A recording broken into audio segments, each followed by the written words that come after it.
네, 가족의 구성과 역할 변화 교과서는 96쪽입니다. 96쪽. 옛날과 오늘날의 결혼 풍습을 비교해 보는 내용입니다. 사실 모든 가족이 결혼을 통해서 만들어지는 건 아니잖아요. 그죠? 가족의 형태는 굉장히 다양한 것들이 많아요. 반드시 결혼이 가족을 만드는데 꼭 필요한 것들은 아닐 수는 있지만 대부분의 경우가 결혼을 통해서 만들어지다 보니까 이 결혼에 대한 내용을 여기서 배우고 있는 것 같아요. 윤호가 삼촌의 결혼식에 다녀왔대. 읽어보도록 하겠습니다. 삼촌의 결혼식에 다녀왔다. 옷을 단정하게 입고 갔다. 여러분들도 결혼식장 가면 신나죠? 이제 신부들은 웨딩드레스를 입고 신부 대기실에 예쁘게 앉아 있고 신랑들은 문 앞에서 어떻게 해요? 아, 오셨어요? 막 인사하면서 이렇게 돌아다니고 있고 여러분들은 뭐 하고 있어요? 아, 여기 뷔페 맛있을까? 아, 오늘 5그릇 먹어야지. 막 이런 생각들 하고 있을 거 아니야, 그렇지? 결혼식장에 음식이 되게 중요하잖아요. 맛있어야 결혼식장을 가는 재미가 있지, 그렇지? 삼촌은 턱시도를 입었고 숙모는 흰색의 웨딩드레스를 입었습니다. 결혼 반지를 주고받고요. 줄에 여기 계시는 요 아저씨 계시죠? 막 좋은 말씀 해주시잖아요. 결혼을 하면 어떻게 살아라 그러면서 하객의 축복 속에서 부부가 되었다. 결혼식 마치고 네, 한복으로 갈아입어요. 한복도 되게 화려한 무슨 임금님 같은 그런 옷을 입고 패백실에서 신랑 신부 양쪽 집안 어른들께 패백을 드렸다. 원래는 결혼식을 마치고 신부가 남자 집안 어른들께 인사를 드려요. 그러면 남자는 인사를 안 드리나? 그 어른들께? 그건 아니죠.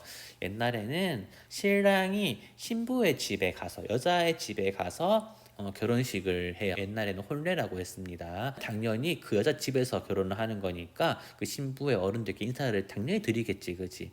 끝나고 며칠 있다가 신랑 집으로 와요. 옛날에는 남자 집으로 와서 살았잖아요.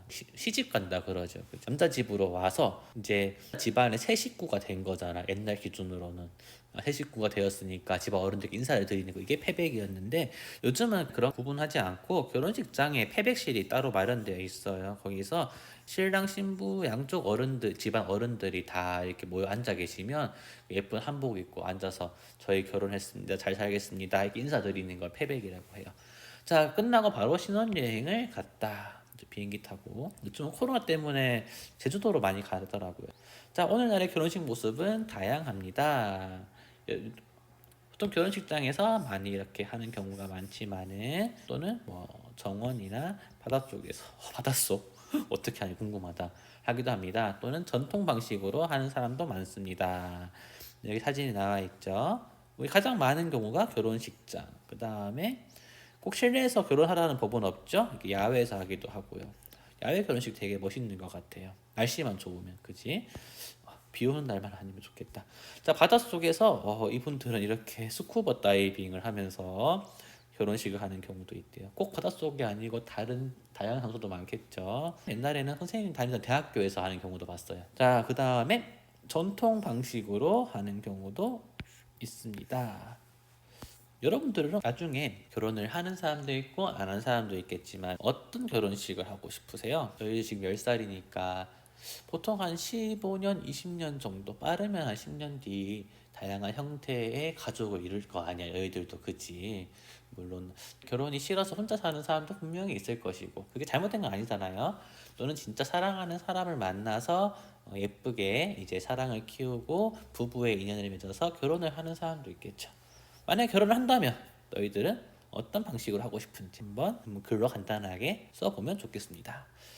참 예를 들어 뭐 같은 종교를 믿는 사람들, 뭐 불교를 믿으면 절에서 결혼할 수도 있고 성당이나 교회에서 결혼식을 할 수도 있겠죠. 다양하게 한번 적어보면 좋겠습니다. 자, 그렇다면 옛날 결혼식 모습은 어땠을까? 옛날에는 일단은 결혼식이란 이름부터 쓰지 않고 홀례라고 얘기를 했습니다. 신랑은 말을 타고 신부의 집으로 가요. 우리가 결혼이라는 말을 남자 쪽에서는 장가 간다라고 하고 여자 쪽에서는 시집 간다라고 하잖아요. 신부의 집으로 가는 게 장가 가는 거예요. 그래서 혼례를 치렀습니다. 결혼식을 가리키는 말이 혼례입니다. 신부의 집에 도착한 신랑이 우리는 지금은 반지를 주고받지만은 옛날에는 나무 기러기 이 기러기가 한 번 짝을 지으면 죽을 때까지 안 바뀐다라고 하더라고요. 나무 기러기를 건네주면서 혼례가 시작이 되고요. 서로 존중하는 의미로 큰 절을 올리고 그 다음에 잔에 술을 부어서 함께 마시면서 자, 두 사람이 이제 정식으로 부부가 되었습니다. 이렇게 알려주는 그런 과정들을 거쳤습니다. 보통 마당에서 이렇게 하고 살아있는 닭도 이렇게 보이네요. 네, 암탉과 수탉이 이렇게 있고요. 여기 나무 기러기도 보이죠, 그죠? 나무 기러기도 이렇게 있습니다. 다양한 이제 음식들이 올라와 있고 마찬가지로 사람들도 이렇게 모여서 축하를 해주는 모습들이 보입니다. 자, 혼례가 끝나고 아까 얘기했던 거예요. 며칠 보내요, 신부의 집에서. 신랑은 말을, 신부는 가마를 타고 신랑의 집으로 간다. 이게 뭐예요? 시집 가는 거예요, 그죠? 신부가, 여자가 남자의 부모님을 시어머니, 시아버지라 부르잖아. 자, 시집을 갑니다. 시집 가서 이제서야 패백을 드리는 거예요. 옛날에는 여자는 결혼을 하면 뭐라고 불렀냐 그러면 출가 외인이라 그래가지고 어려운 말인데, 출가, 집을 나간 사람이에요. 그러니까 딸은 결혼을 하게 되면 이제 이 집 식구가 아니야, 너는 남편의 가정의 식구니까 우리 집을 나간 밖에 있는 사람이다 라고 출가 외인이라고 불렀대요. 조금 서럽죠, 지금 생각해보면. 이제 막 결혼했다고 너 이제 우리 집 식구 아니야 이렇게 돼버리면 좀 그렇잖아. 근데 옛날엔 그랬어요. 그래서 이제 신랑의 집에 도착해가지고 제가 이 집의 새로운 식구가 되었습니다 하면서 그 집 어른들에게 큰 절을 올려요. 그러면 아, 우리 새아가 왔구나 이렇게 막 해주시겠죠. 그거를 우리가 패백이라고 합니다. 네, 우리 집안 사람이 되었으니 잘 지내보자 뭐 이렇게 얘기를 하는 시간이 되겠죠. 자, 한번 정리해 볼게요. 결혼식을 하는 장소 어디였나요? 신부가 여자예요. 신부의 집. 오늘날은 보통 결혼식장에서 많이 합니다. 여기 말고도 다양한 장소가 많이 나왔죠. 결혼식 때 옛날에는 당연히 한복을 입었겠지만은 오늘날에는 턱시도. 턱시도는 신랑이 웨딩 드레스 누가 입나요? 네, 신부가 입지요. 결혼식을 할 때 나무 기러기를 주고 받았고요. 요즘에는 결혼 반지를 주고받습니다. 그 밖에 패백에 대해서 얘기해 보면요.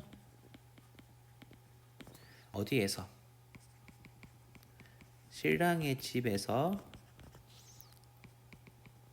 신랑 부모님 및 내 집안 어른들께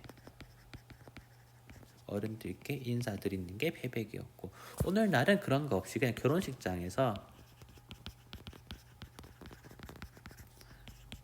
양쪽 집안 어른들께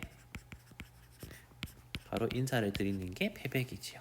하지만 형식은 좀 달라도 많은 사람들에게 두 사람의 결혼을 알리고 모두가 이렇게 모여서 행복하게 잘 살아라 축복해주는 거는 옛날이나 지금이나 당연히 같습니다.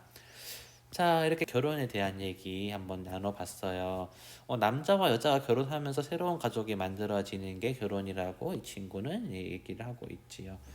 옛날도 그렇고 지금도 그렇고 앞으로는 어떻게 변할지는 모르겠습니다. 변할 수도 있어요.